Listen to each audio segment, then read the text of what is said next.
Boa noite. Sejam todos muito bem-vindos, uma vez mais, a mais esse encontro de estudos das obras de Allan Kardec. Boa noite, meu amigo André Sobreiro. Grande abraço. Odeja, boa noite. Boa noite a todos. Que bom estarmos aqui, né? Mais uma sexta-feira, estudando esse tema extraordinário, né? Que é a mediunidade curadora no pensamento kardeciano. Posso emendar com a prece, deixa? Por favor.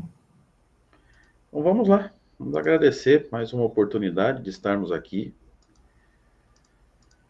reunidos, aprendendo, estudando, entendendo, para que depois do entendimento venha a necessária prática, a necessária transformação, que é o objetivo maior da doutrina espírita, do Consolador prometido.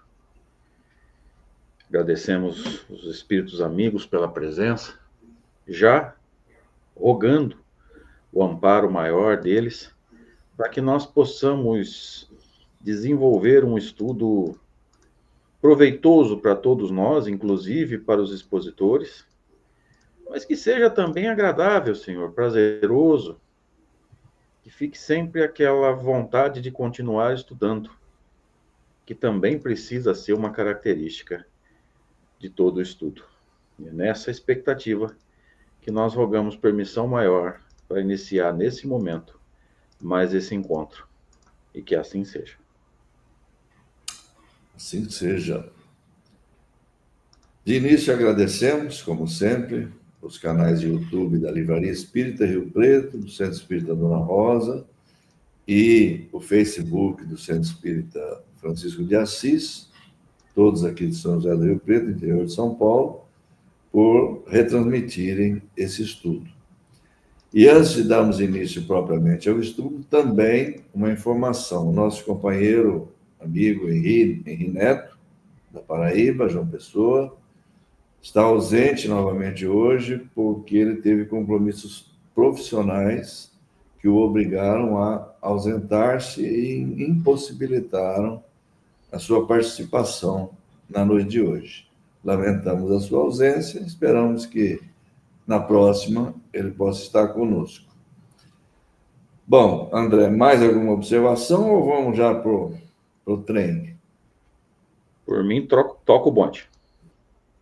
Então, é todo seu. Então vamos lá. Esse deixa eu só voltar aqui um minutinho, desde o 19º encontro para estudo da mediunidade curadora nas obras de Allan Kardec. Não tem problema. Esse aqui é uma continuação, deixa eu ver. Aqui é Livro dos Médiuns. Livro dos Médiuns, capítulo 14, quando ele está falando de mediunidade curadora. Isso, a sexta questão. Nesse caso, há também ação magnética ou apenas influência dos espíritos? Uma e outra coisa. Essas pessoas são verdadeiros médiuns, pois que atuam sob a influência dos espíritos. Isso, porém, não quer dizer que sejam quais médiuns curadores, conforme o entendes. Sétima pergunta. Pode transmitir-se esse poder, ou essa capacidade? O poder não, mas o conhecimento de que necessita para exercê-lo, quem o possua. Essa frase ficou sem sentido. O poder não, mas o conhecimento de que necessita para exercê-lo, quem o possua. Ah, tá, o conhecimento pode ser transmitido, tá. Não falta quem não suspeite sequer de que tem esse poder, se não acreditar que lhe foi transmitido. Oitava, e está toda destacada. Podem obter-se curas unicamente por meio da prece? Sim, desde que Deus o permita. Pode dar-se, no entanto, que o bem do doente esteja em sofrer por mais tempo. Então julgais que a vossa prece não foi ouvida. Aqui tem 2 asteriscos que vão nos levar a uma observação aqui embaixo. É tua, deixa? É. Então vamos lá. A seguir, alguns exemplos de textos bíblicos que não podem ser aceitos literalmente, não apenas por se chocarem com os preceitos espíritas, mas também por estarem em evidente contradição com a realidade da vida na Terra. Então, ele está perguntando se nesse caso, né, das curas, se há também a ação magnética ou apenas a ação espiritual, e ele está dizendo que uma ou outra, né? Remetendo ao que nos é dito lá no capítulo 14 do livro A Gênese, seria o magnetismo misto, né, Deixa? Ou seja, em parte dos espíritos, em parte do encarnado. Como nós já vimos, vai depender muito a quantidade, né? Mas quanto mais, se eu entendi direito, quanto mais rápida a cura, mais ação dos espíritos houve. Será que eu entendi bem? E eu creio que sim. Se a gente permita só um retorno aqui, André, na quinta questão, quando ele fala assim, há pessoas que verdadeiramente possuem o dom de curar pelo sem o emprego dos passes magnéticos, ou seja, é aquele que não atua como um magnetizador, com as técnicas, né, que eles usavam lá, que eles eram profissionais e tal, né? Então ele fala assim, há pessoas que têm esse dom, assim, sem fazer isso e tal? Sim, ele fala, sim. Aí é que vem a sexta pergunta. Mas nesse caso, há também ação magnética ou só a influência dos espíritos? Porque ele está dizendo que eles são também médios, porque eles agem sob a influência dos espíritos, né? E aí que ele vai dizer, tem as duas coisas. Então é o que você está falando mesmo, é o que está lá na Gênese, né? Aí a transmissão do poder, ele fala que não pode ser, não pode acontecer, né? Não é possível que aconteça, mas ele exalta aqui a necessidade do conhecimento, né? A necessidade do entendimento do fenômeno. Se eu entendi direito, aqui ele está exaltando a necessidade do magnetizador ou médium curador, né? De entender o fenômeno, entender um pouco de magnetismo, entender um pouco de fluido, né? Que eu acredito que esse entendimento vai ajudar muito aquele que pratica, seja ele magnetizador, entre aspas, né? Sozinho, ou seja, o médium curador, vai ajudá-lo muito nesse processo, na própria confiança no fenômeno em si, né, Deja?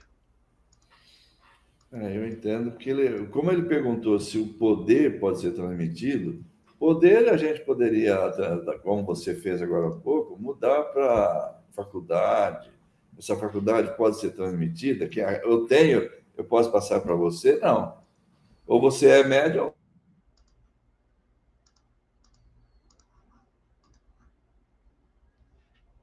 Parece que aconteceu com o Deja a mesma coisa que aconteceu com o James outro dia. O Deja, você deu uma travadinha.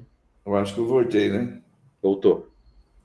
Então vamos rezar para não acontecer de novo. Isso aqui está me aborrecendo já, viu? Mas o que eu entendo é isso, André. A faculdade é da pessoa, ela tem ou não tem. Então, se eu tenho, não posso transmitir para você, nem vice-versa. Agora, explicar como funciona, etc., sim, esse conhecimento pode ser transmitido para aquele que possua poder exercer. Aí sim, eu acho que é isso que ele quer dizer, né? E na frase final, só para complementar, ele fala: tem gente que, se você não disser para ele, estou lhe transmitindo esse poder, você agora pode fazer, ele não vai acreditar que ele tem. Ele vai achar que ele não tem. Então, mas isso já é questão pessoal, já é coisa de ignorância própria de cada um, né? Ele tem que acreditar que aquilo foi transmitido especificamente de alguém para ele, né? Isso facilita não. Vamos dizer, fortalece a crença dele, né? Fortalece a fé, entre aspas, né? Exato.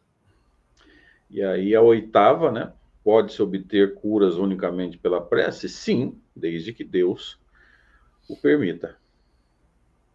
Mas pode não acontecer também, aqui quando ele fala que o bem do doente esteja em sofrer por mais tempo, vem aquilo que a gente, principalmente você, Deja, vem ressaltando há bastante tempo, né? Às vezes a necessidade do doente, ela é a manutenção do problema, a continuidade do sofrimento, às vezes por uma questão kármica, kármica não, né? No princípio de causalidade, às vezes por qualquer outro motivo, né?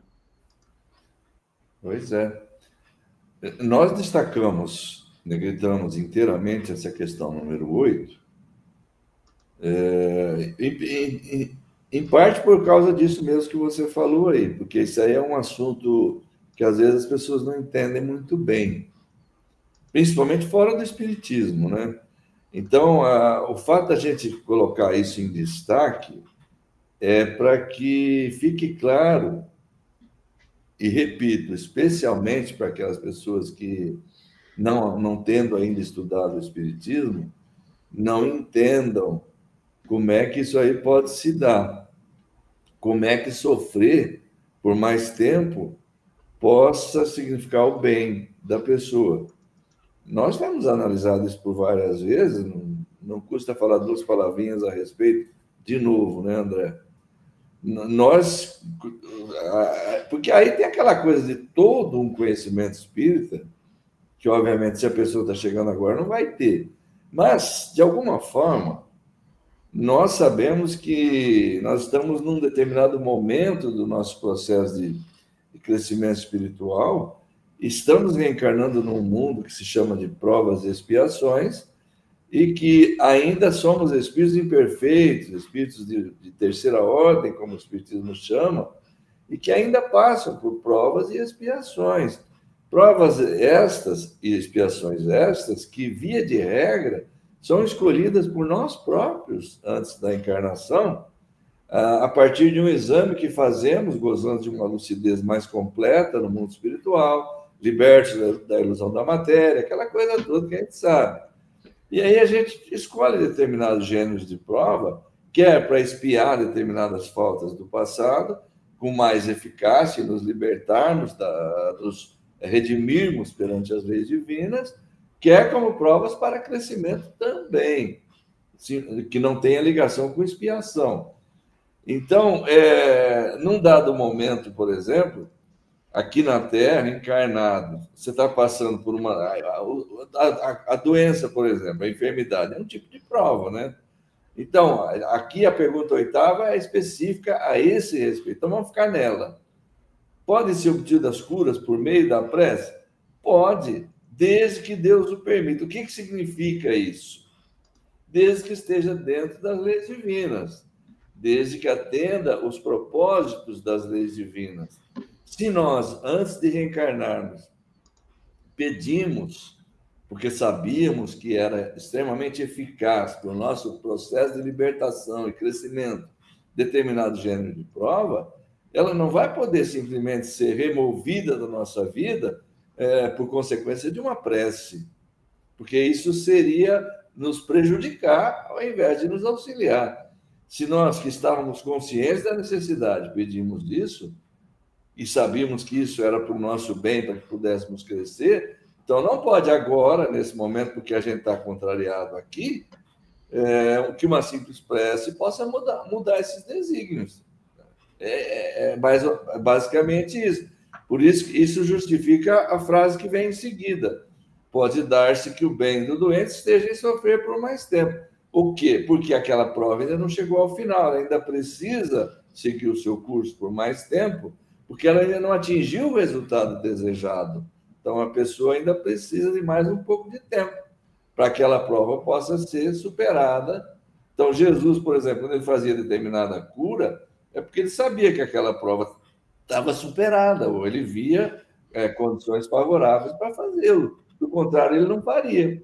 Ele, na condição dele, do espírito puro, conhecedor da realidade de cada um a quem ele atendia, né? E a frase final está aí. Então, você vai pensar que a sua prece não foi ouvida. Porque você pediu a cura, não veio a cura, bom, Deus não me ouviu. Né? E, às vezes, quando isso não é possível, a gente lê no Livro dos Espíritos. Se a cura não for possível, sempre vai ter, se pedido com sinceridade, alívio, força, encorajamento, aquela coisa toda que a ajuda dos bons espíritos pode nos trazer, e a gente passa com mais serenidade por aquela prova, já que ela não pode ser removida naquele momento. Foi mais ou menos isso que a gente quis enfatizar, né? Exato. E às vezes, como você disse, né, as pessoas podem ter dificuldade para entender, né? Por que que o bem de uma pessoa pode estar na continuidade do sofrimento. Você pegou o aspecto da continuidade da prova, da continuidade da expiação, vamos tocar no assunto, né, Deja, da parte psicológica, né, daquela pessoa que está sofrendo, que se vê ali sem perspectiva de melhora, de uma doença ou de um quadro qualquer familiar,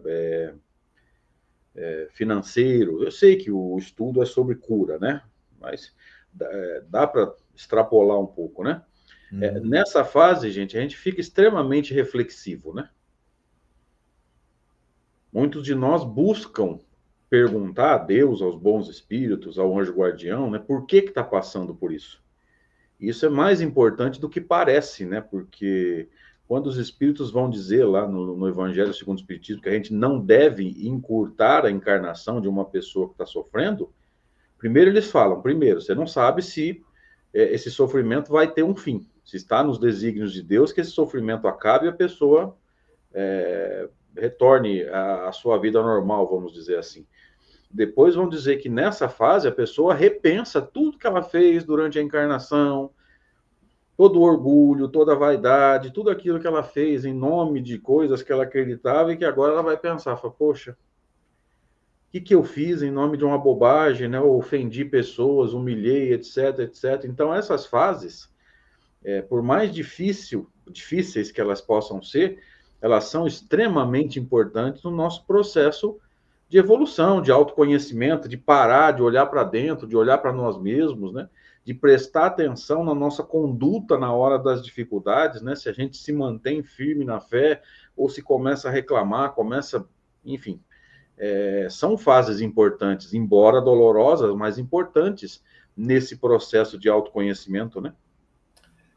Perfeito, muito bom. Agora, André, essa frase que está no rodapé do slide aí, só vou dar uma explicação para o pessoal entender. Uma vez nós estávamos falando, acho que sobre algum assunto parecido com esse que a gente está falando agora, numa das nossas lives, talvez você se lembre, eu não sei se você estava presente, mas provavelmente sim. E entrou um rapaz no chat, que certamente não era espírita, e ele estava muito revoltado. Ele expressou a revolta dele no chat, que ele havia pedido, que a irmã dele tinha câncer, e ele havia feito uma prece pedindo a Jesus a cura dela, e a irmã tinha morrido. Então, Jesus era um mentiroso. Exatamente por causa dessas frases, eu coloquei isso aqui de propósito. O Espiritismo tem essa explicação que é fundamental, porque a gente percebe que as pessoas não entendem bem isso. Então, existem, de fato, frases. Você me permite passar? Se você quer comentar mais alguma coisa? Não, vai tranquilo. Existem, de fato, frases na Bíblia que, se olhadas literalmente, enganam, iludem, digamos assim, dão uma falsa esperança. Eu coloquei 2 exemplos aqui. Um é esse que está em Marcos 11, versículo 24, que o Kardec usou no Evangelho segundo o Espiritismo, nesse capítulo 27, aí, ó, eficácia da prece. Tá? O que está lá em Marcos? Seja o que for que peçais na prece, crede que obtereis e concedido vos será o que pedirdes. Você pode olhar um troço desse e interpretar literalmente? Nós acabamos de ver a explicação espírita aqui, na pergunta 8ª, aqui, ó. Podem-se obter curas pela prece? Ali Jesus está falando que sim. O que você pedir, ali em Marcos 11, 24. Vamos ler com atenção. O que você pedir, se você pedir com fé, o que está escrito ali? Crede que obtereis e concedido vos será, tá certo? Agora, nós vimos aqui que, de acordo com o Espiritismo, não é bem assim que se deve entender isso. Pode ser? Pode, desde que tenha cabimento. Já explicamos tudo isso, ok? Então, no Espiritismo, nós temos essas explicações. Razão pela qual não se pode interpretar literalmente determinados textos bíblicos. Por quê?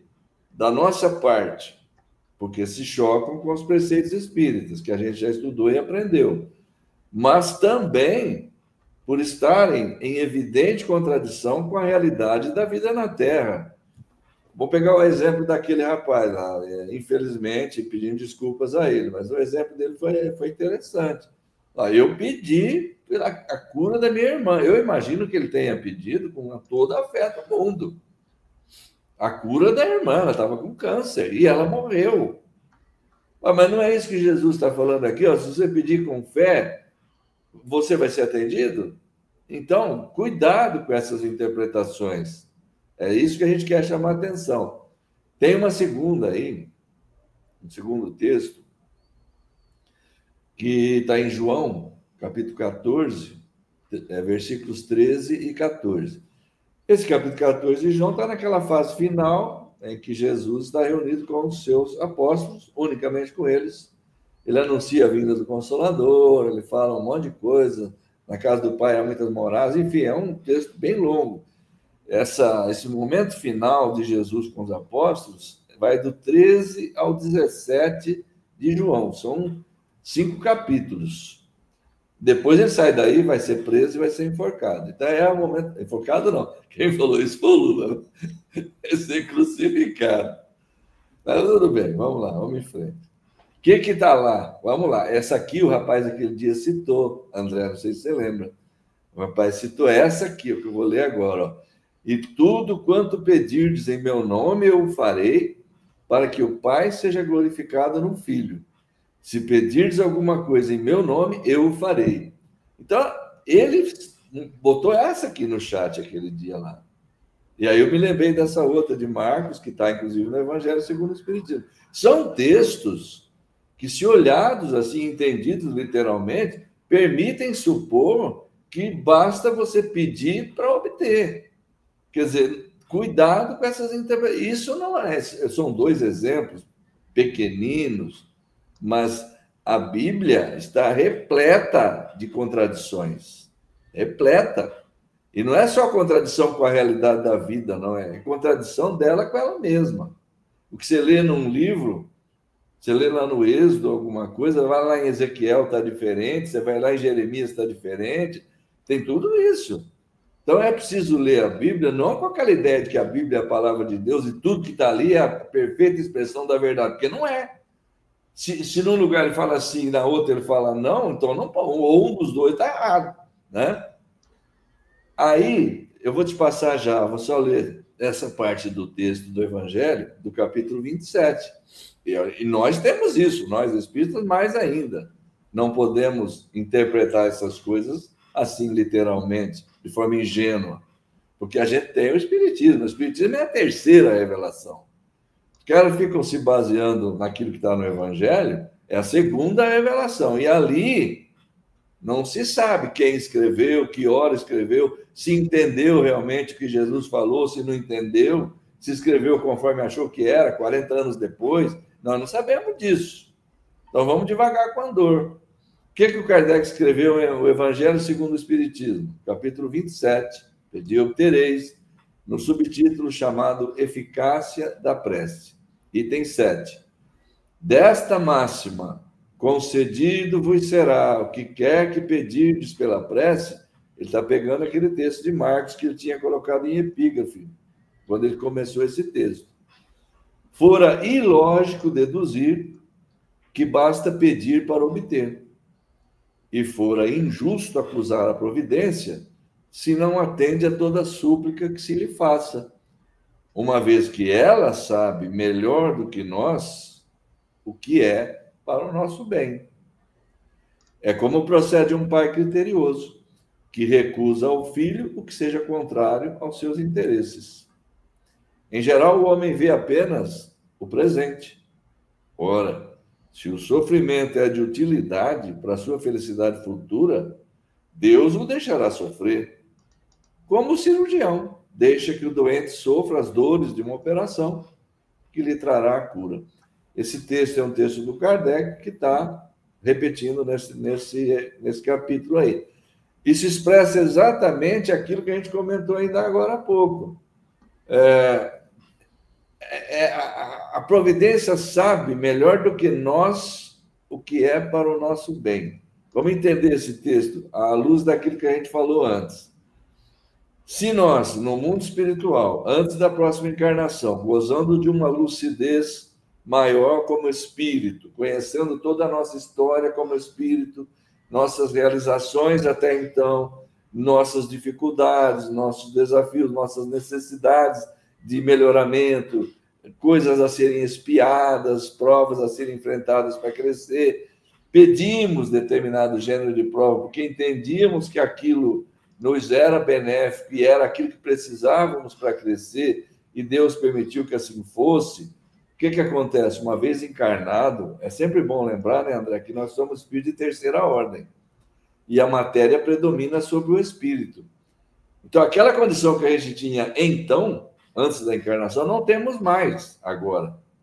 Aqui a gente está sob influência da matéria. E o nosso modo de ver as coisas mudou muito, mudou bastante. E muitas vezes a gente fica revoltado, contrariado, insatisfeito, infeliz com muita coisa que a vida nos proporciona. E a gente pode orar, dependendo da situação, pedindo para aquilo ser mudado. Uma dessas coisas é uma doença, por exemplo, né? Agora, nesse momento aqui, a gente contempla aquilo que nos permite a nossa limitação em função da influência que a matéria impõe sobre nós. Aqui a gente já vê as coisas de forma diferente daquela que a gente via antes de encarnar, ao fazer determinados pedidos, né? Determinadas escolhas, melhor dizendo, de gênero de provas. Passo para você, companheiro. Não tem muito que acrescentar, não, Deja. Vale lembrar também que Kardec nos traz, no capítulo 23 do Evangelho segundo o Espiritismo, que ele chamou de moral estranha, ao dizer que tem coisa que simplesmente pode ter sido colocada na boca de Jesus. Da mesma forma que muita coisa é colocada na boca de Chico Xavier, por exemplo. Sim. Se muita coisa é colocada na boca do Chico, vai ser colocado na boca do Divaldo quando ele partir, com Jesus não seria diferente, tá? Agora, se dá para tirar um sentido moral, ele faz isso lá no capítulo 23, chamado Moral Estranha. Não vim trazer paz, eu vim trazer espada. Parece palavras de um espírito puro? Não parece. Mas se dá para tirar um sentido moral, vamos tirar o sentido moral. E talvez essa que você trouxe para a gente aí, Deja, seja a mais difícil de entender realmente, né? Porque se acreditar que tudo aquilo que você pedir em oração vai ser dado, se fosse assim, ninguém morreria doente, ninguém teria problema financeiro, talvez ninguém trabalhasse, inclusive, né? Mais fácil pedir dinheiro em empréstimo do que propriamente trabalhar. Então, olha os desdobramentos disso, né? De tudo que a gente não acredita que Jesus tenha realmente dito, essa, para mim, é a mais difícil de entender, né? Talvez se ler aí 4, 5 versículos antes, alguns versículos depois, dentro de um contexto, né? Mas, enfim, a gente já fez isso e não encontrou uma resposta satisfatória, né? Uma resposta que nos traga aí uma luz sobre o problema, né? Então, é aquilo que Kardec fala. Muita coisa pode ter sido colocada, e se você quiser a minha opinião pessoal, muita coisa foi colocada, né, na boca de Jesus, nesses textos que a gente já sabe, né? O Deja já estudou isso, já trouxe para a gente. Tem milhares de diferenças e de adulterações nos textos bíblicos, né? Você falou para a gente uma vez, né, Deja? Quantas são? Foi, porque tem inúmeros pesquisadores, historiadores, esses caras fundamentados que estão há séculos não o mesmo cara há séculos, evidentemente, mas em outros países, André, na Europa, principalmente nos Estados Unidos, essas pesquisas, esse trabalho sério, profissional, em cima do Novo Testamento, especialmente, já vem de mais de 200 anos, o pessoal em cima disso, né? E os historiadores têm fundamentos, vamos dizer assim, eles têm como afirmar determinadas coisas que colocam em xeque determinados entendimentos que se tem no campo religioso. Então, é perigoso, vamos repetir, né? É perigoso olhar para esses textos bíblicos e entendê-los como palavra de Deus, indiscutíveis, etc., etc., por uma série de fatores que são muito bem explicados por essas pessoas, né? Inclusive, se a gente vamos tirar fora a questão dos erros, por exemplo, porque todos são unânimes em dizer que os evangelhos foram escritos 30 anos mais tarde, 40. Então, disso, obviamente, resultaram muitos problemas. É a coisa óbvia. Imaginem essas tradições orais circulando durante anos e anos, passando de boca em boca, etc., etc., e no fim alguém escrever, né? Agora, não é só isso. Todos são unânimes em afirmar também as inserções posteriores, né? As interpolações, aquelas adulterações propositais que os teólogos foram criando a partir do primeiro século, segundo século, terceiro século, quarto, quinto, etc., etc., em que, à medida que algum dogma se criava, eles tinham a liberdade, tinham a autoridade de ir aos textos oficiais e alterá-los de conformidade com a necessidade para atender determinado dogma que era criado. Então, para dar sustentação a esse dogma aqui, vamos colocar na boca de Jesus tal coisa. Ia lá e colocava. Então, fica difícil olhar para esses textos aí. Eu repito, nós temos o Espiritismo. E eu concordo inteiramente com o nosso amigo Cosme Márcio, por exemplo, quando ele fala, nós temos o Espiritismo. Ou a gente abraça isso de uma forma definitiva, ou a gente esquece, pô. Então não serve para nada. Se você quer pegar evangelho, quer pegar coisa, Bíblia, vai para outra religião, pô.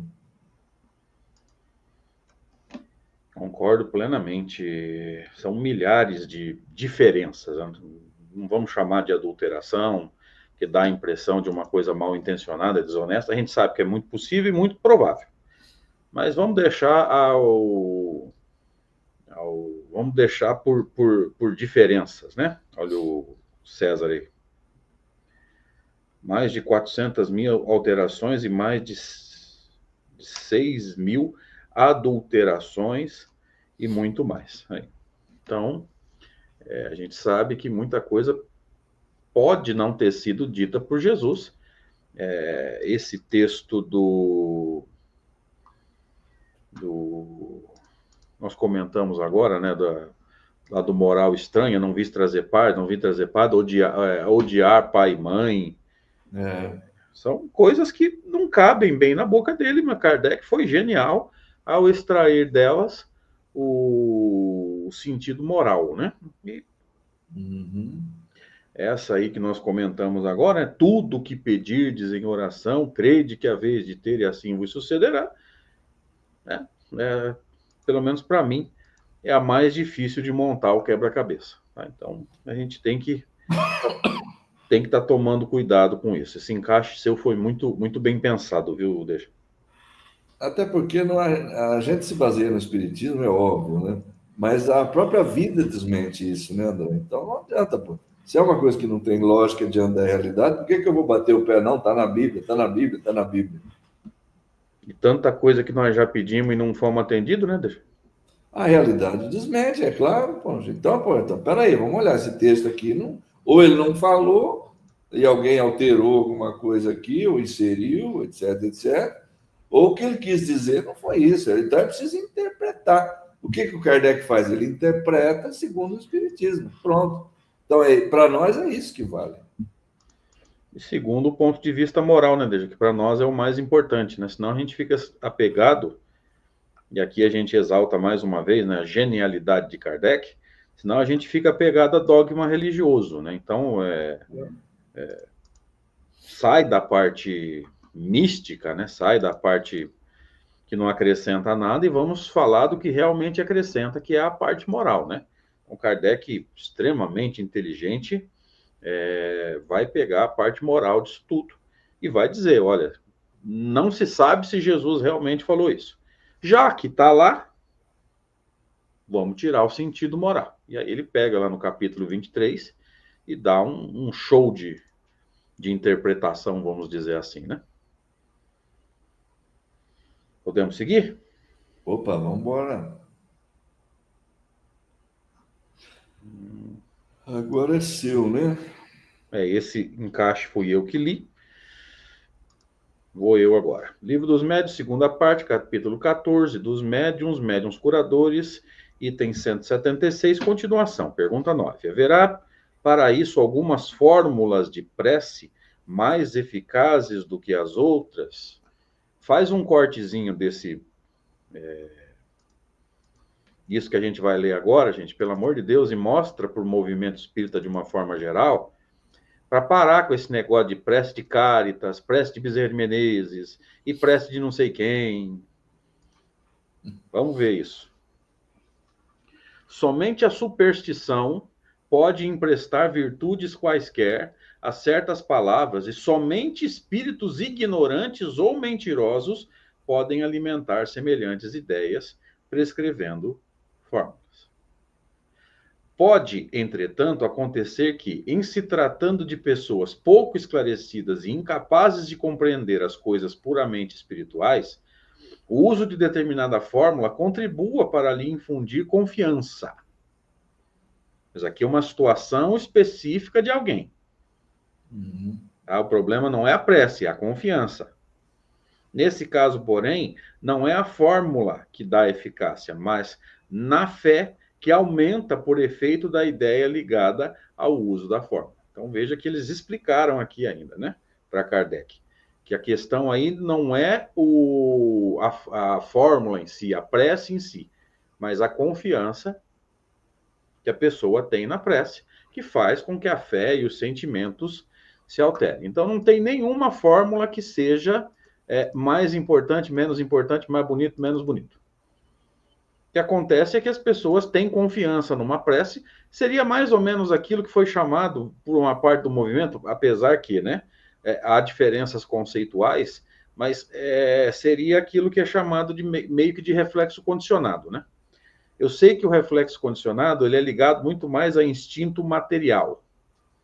É uma experiência de um cidadão chamado Pavlov, se eu não estiver enganado, com cachorros, né? Um apito, né? Cada vez que ele jogava uma carne, ele apitava, o cachorro salivava e comia a carne. Depois de um tempo, bastava ele apitar que o cachorro já salivava. Então, veja, é um reflexo material, né? Um reflexo físico, fisiológico. Mas isso pode acontecer conosco. Vou dar até um outro exemplo, deixa. Quando a gente acredita que um amuleto traz sorte ou fortalece a nossa fé, nos protege, e isso gera uma confiança. Agora, a gente precisa entender o seguinte, o que nos protege não é o amuleto. O que nos protege é a confiança. Que é o que ele está falando aí na questão 9, né, que eu li agora. Veja, fique à vontade. Não, mas a ideia básica é essa mesmo que você falou. Esse assunto, inclusive, está tratado não apenas aqui, mas também no Livro dos Espíritos, essa questão dos amuletos, etc. Que o que acontece? A pessoa acha que aquilo ali é que está tendo eficácia. Então, isso fortalece a fé dela. Então, é a fé que vai funcionar, não porque é por causa do objeto. Mas Há pessoas que são ainda mais, digamos, mais atrasadinhas, mais ignorantes, etc., que precisam dessas coisas para que a sua fé seja fortalecida. Elas acreditam que se não tiver aquilo ali, não vai funcionar. Então, eles deixam claro aqui, ó, não é naquela fórmula, num objeto que se use, num amuleto, numa fórmula de oração que às vezes é dada, igual você citou, Cáritas, Bezerra de Menezes, etc, etc. Ultimamente o pessoal está usando muito o tal do Pai Nosso em aramaico, que eu não sei que graça pode ter também, ninguém entende nada. Né? Ninguém entende bulhufa. Hã? Ninguém entende bulhufa do que está sendo falado. Então, mas é na fé que foi aumentada por efeito da ideia ligada àquilo. Então, essa é a questão do atraso de cada um, da ignorância em que cada um se encontra, de precisar de determinadas muletas. Aí já não é nem amuleto, né? Aí é muleta mesmo. Né? A pessoa precisa de determinadas muletas para fortalecer a própria fé. Nada mais que isso, a meu ver. Vejo da mesma forma, Deja. Podemos seguir mais um pouco? Vamos fazer essa partezinha final aí. Evangelho segundo o Espiritismo, capítulo 27, chamado Pedi e Obtereis, ou Pede e Obtereis, item 15. Está no pensamento o poder da prece. Aqui vale a pena lembrar, gente, pensamento não é apenas o ato de pensar. A confiança é um tipo de pensamento, tá? Que por nada depende nem das palavras, nem do lugar, nem do momento em que seja feita. Pode-se, portanto, orar em toda parte e a qualquer hora, a sós ou em comum, que quer dizer em grupo, coletivamente. A influência do lugar ou do tempo só se faz sentir nas circunstâncias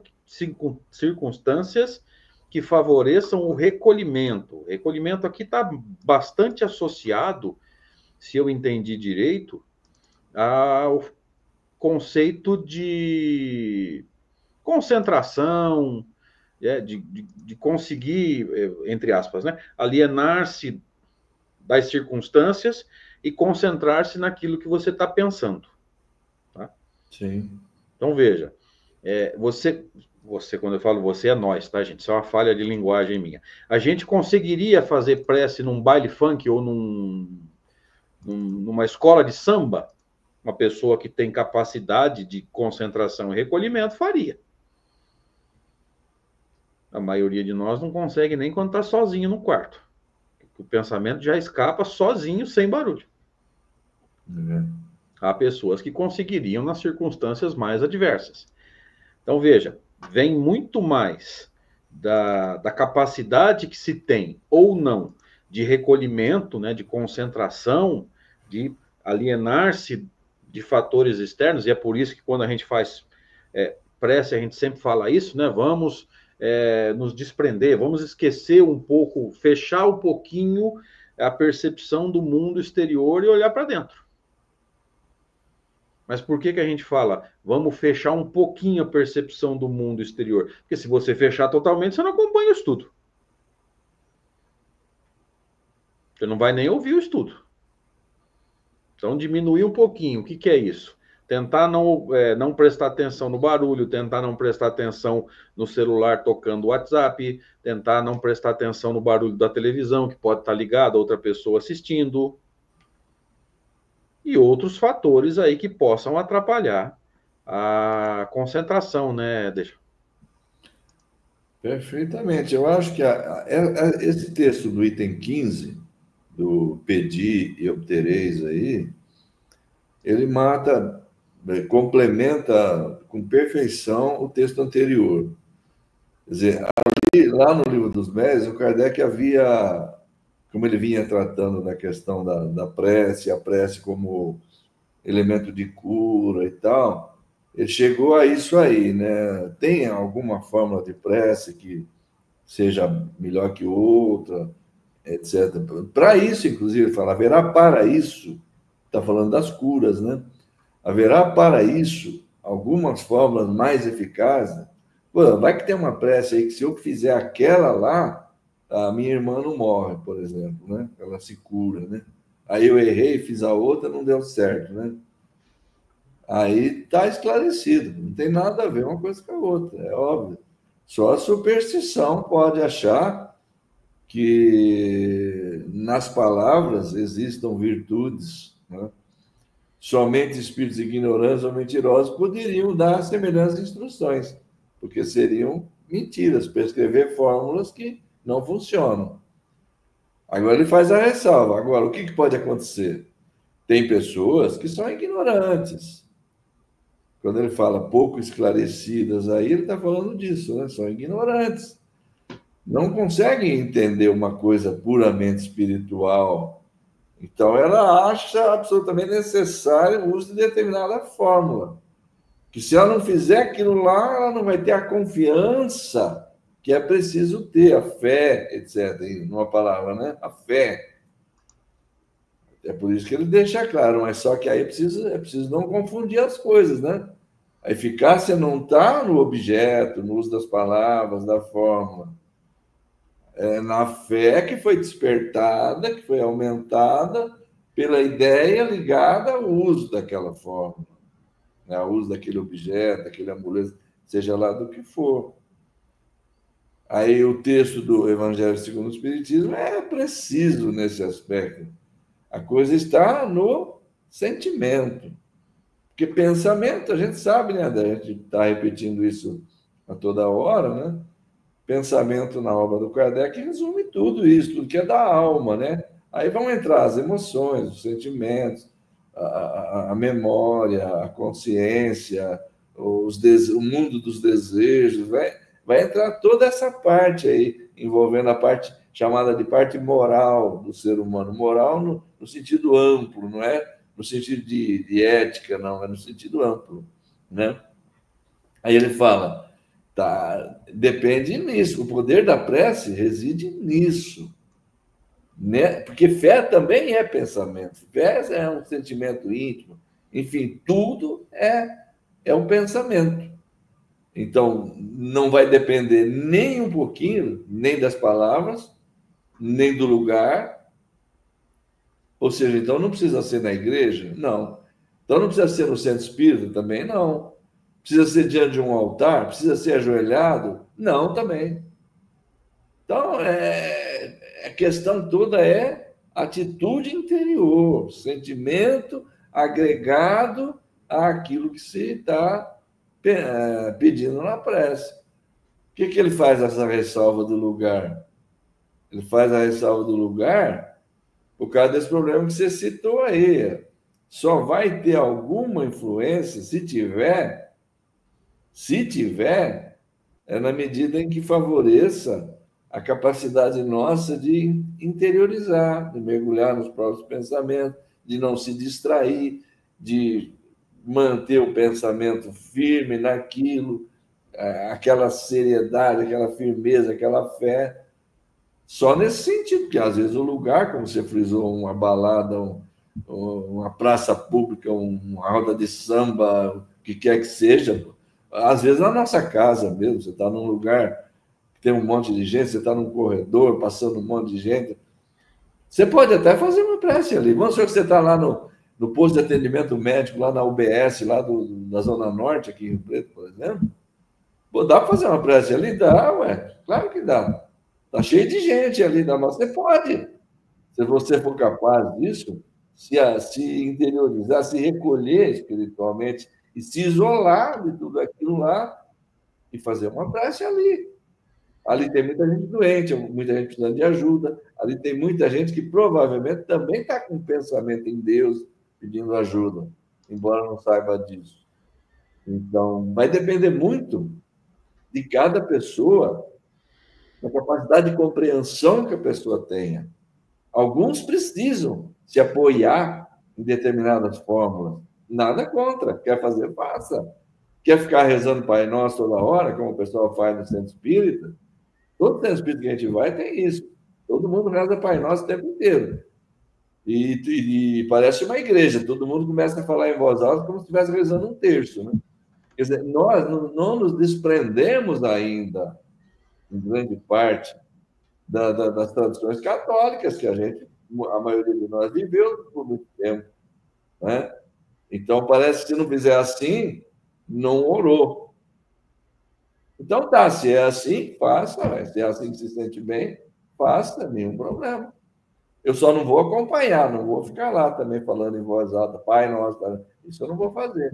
Vou fazer mentalmente. Quando você falou, né, Deja, você trouxe um exemplo prático, né? Se eu tivesse feito essa prece, eu teria, sei lá, impedido a morte de alguém. Eu fiz a prece errada. Então, além de ser um absurdo no sentido doutrinário, a gente teria que acreditar, para poder falar que isso está certo, a gente teria que acreditar que Deus deixou nas minhas mãos a escolha de uma prece que vai salvar uma pessoa. Já pensou? E ainda deixou nas minhas mãos a possibilidade de eu errar e essa pessoa não ser salva porque eu errei. Olha o absurdo disso. Olha o absurdo disso. Ou seja, eu vou entregar na mão desse cidadão aqui, que 3x4 está mais perturbado que... Deixa para lá.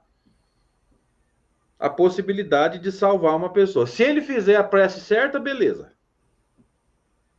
Se ele fizer a prece errada, eu levo a criatura de volta para o meu lado.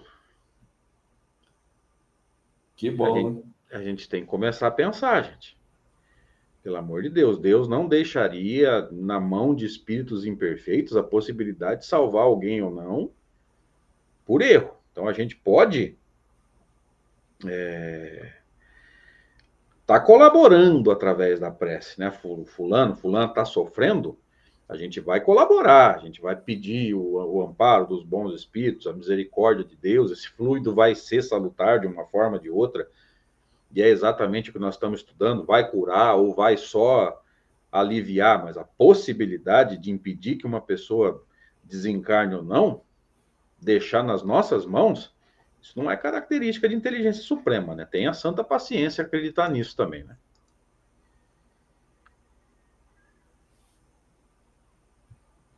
O César fez aqui uma observação muito boa, André, sobre essa questão. Deus não habita em templos erguidos pelas mãos dos homens e nem é servido por ela. Por ela, por ela não sei de quem seria ela no caso aí, né? Será que não é elas, né? As mãos dos homens? Seria elas? Né? Aí seria no plural. Não sei, mas o fato é que o destaque principal que eu quero fazer são templos de pedra, né? Mais acima, anteriormente, alguém havia colocado quando você comentava sobre a questão dos absurdos colocados da boca de Jesus, etc, comentamos isso, né? Alguém lembrou Jesus de chicote na mão, expulsando vendilhões do templo, derrubando mesas de cambistas, soltando animais lá ao redor do templo, que havia todo um mercado ali para o pessoal poder atender à lei de Moisés, que determinava sacrifício de carneiro, disso e daquilo, tal, né? Então, são absurdos desse tipo. Aí, nessa ocasião, André, só complementando isso que o César está falando aqui, os evangelistas colocaram na boca de Jesus uma frase que se tornou célebre. Vocês fizeram da casa de meu pai um covil de ladrões, referindo-se ao templo de Jerusalém, um templo de pedra. E quando eu digo que há muita contradição na Bíblia, é simples, essa é uma. Não é contradição com o bom senso, não é disso que se trata, embora também exista, mas não é disso que se trata.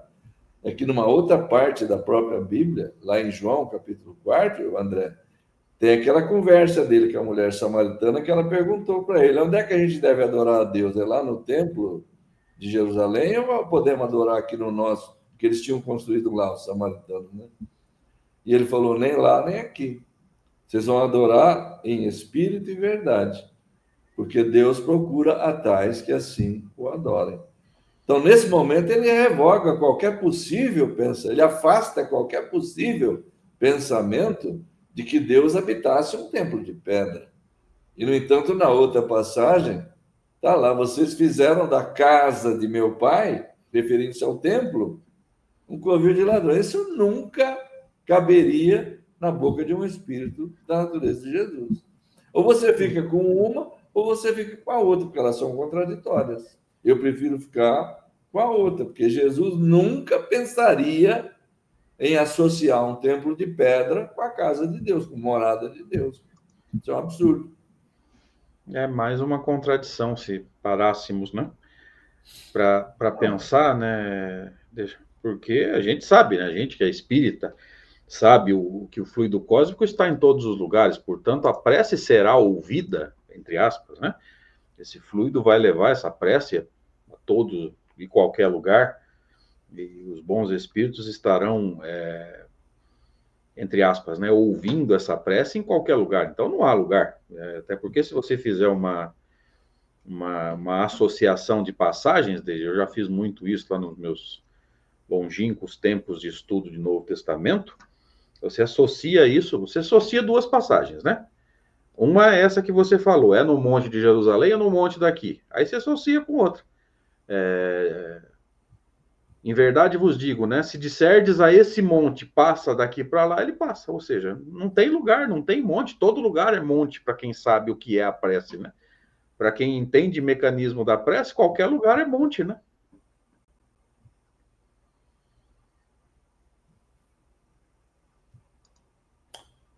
Bom, voltando então ao texto, nós estamos às 10h26, André.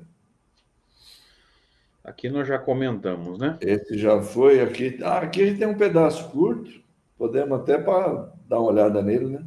Vai lá então. Esse é teu, né? É meu, né? Ainda lá no Evangelho segundo o Espiritismo, só que agora no capítulo 28, que é o último, coletânea de preces espíritas, no item 5, preces pelos doentes e obsidiados. Um comentário rápido. Esse capítulo aqui, no Evangelho segundo o Espiritismo, é muito pouco lido. E ele é excelente, esse capítulo. Eu não sei porque as pessoas, de alguma forma, deixam de lado. Eu já falei aqui uma vez, André, você sabe disso, eu acho. No centro que eu frequentei durante décadas, estudava-se o Evangelho segundo o Espiritismo até o capítulo 27. Não se estudava o capítulo 28, até que um dia descobri isso. E aí, como eu já coordenava essa parte de estudos lá, eu inseri o capítulo 28 para ser estudado. Ninguém estudava isso aí. E é um conteúdo fantástico, porque ali ele só dá modelinho de prece. É nada, vai lá ler. Vai lá ler as coisas que tem escrito lá. Cada assunto que ele vai abordar ali, ele escreve um prefácio. E ele coloca ali um conteúdo doutrinário de primeira linha, que as pessoas que não leram, muitas vezes não vão encontrar em outros lugares. Bom, mas vamos lá. Se Deus não houvesse querido que os sofrimentos corporais se dissipassem ou abrandassem, em certos casos, não houvera posto ao nosso alcance meios de cura. A esse respeito, a sua solicitude, em conformidade com o instinto de conservação, indica que é dever nosso procurar esses meios e aplicá-los. A par da medicação ordinária, ou seja, ao lado da medicação ordinária, elaborada pela ciência, o magnetismo nos dá a conhecer o poder da ação fluídica. E o espiritismo nos revela outra força poderosa na mediunidade curadora e a influência da prece. Olha que texto fantástico, está lá no capítulo 28, coletânea de preces espíritas, item 5, preces pelos doentes e obsidiados. Então, o que ele está nos dizendo aqui, rapidamente, já te passo aí para você analisar, dar a sua interpretação. Deus, se Deus quisesse que a gente sofresse sem nenhuma possibilidade de cura, de aliviar, porque faz parte do nosso sofrimento aqui, etc., etc., ele não colocaria ao nosso alcance nenhum meio de aliviar a nossa dor. E, no entanto, nós temos inúmeros. A solicitude divina a esse respeito é muito grande. E outra, é nosso, ó, que está aí, ó, é nosso dever procurar a nossa cura, o nosso alívio, enfim. Ele fala se dissipar ou abrandar, né? Sofrimentos corporais, que em certos casos vão se dissipar mesmo, e em certos casos vão apenas se abrandar.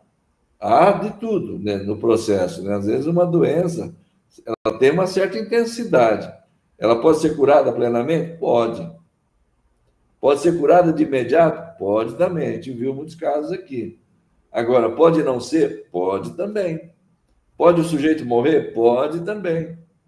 Agora, pode haver um alívio? Pode. Em que grau? Vários graus, vai depender. Então, a gente tem que analisar tudo isso, é óbvio, né?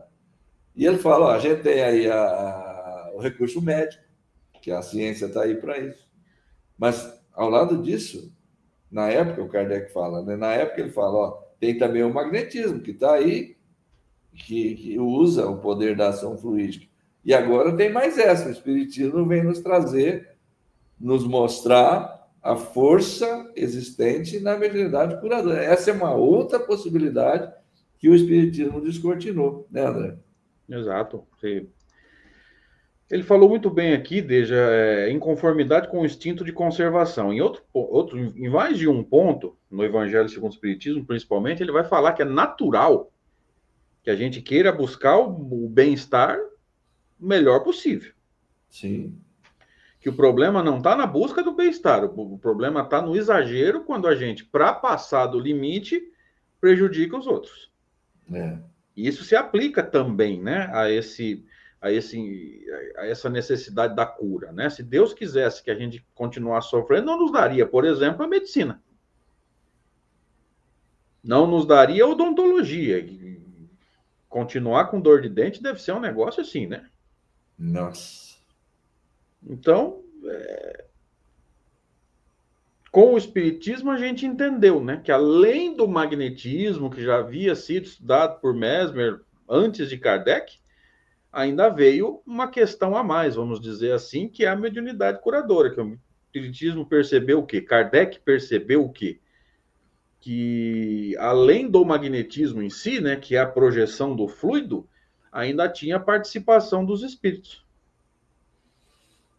Então, recursos não nos faltam, né, gente? O teu encaixe foi muito, muito bem feito mais uma vez, viu, Deja? Ele complementa esses conceitos aí que a gente vem analisando, né? Eu vou só colocar a observação final aqui do Marco. É boa, sim. No caso da desencarnação, pode ser, inclusive, o maior benefício que o espírito pode receber naquela situação. A gente desconhece a realidade daquele espírito, né? Então, é por isso que, eu pedi a cura dela, ela morreu, lembra? O sujeito se desespera, tal. Beleza, é normal, a gente sente, perder um ente querido, principalmente se for uma pessoa mais jovem, né? É normal a gente se sentir assim. Sim, com toda certeza. No entanto, o Espiritismo nos mostra a verdadeira vida no mundo espiritual, a verdadeira vida em termos, quer dizer, a continuação da vida, a realidade da vida espiritual. Ninguém morreu, continua vivendo, etc. Talvez a desencarnação naquele momento tenha sido o melhor que podia ocorrer para aquele espírito. Então, essa observação é muito boa, Marco. Muito boa mesmo. André, vamos parar por aqui, então? Fechou. Já encerramos. Suas considerações finais por hoje? Muito bom, mais uma vez. Muito, muito produtivo. As colocações dos amigos no chat aí fazem a gente, como a gente costuma dizer, né, Deixa, sair da casinha, né, sair do que está planejado, pensar em aspectos a mais aí, isso é muito bom. Obrigado a todos, obrigado, Deixa. Um abraço, até quarta, para a grande maioria aí.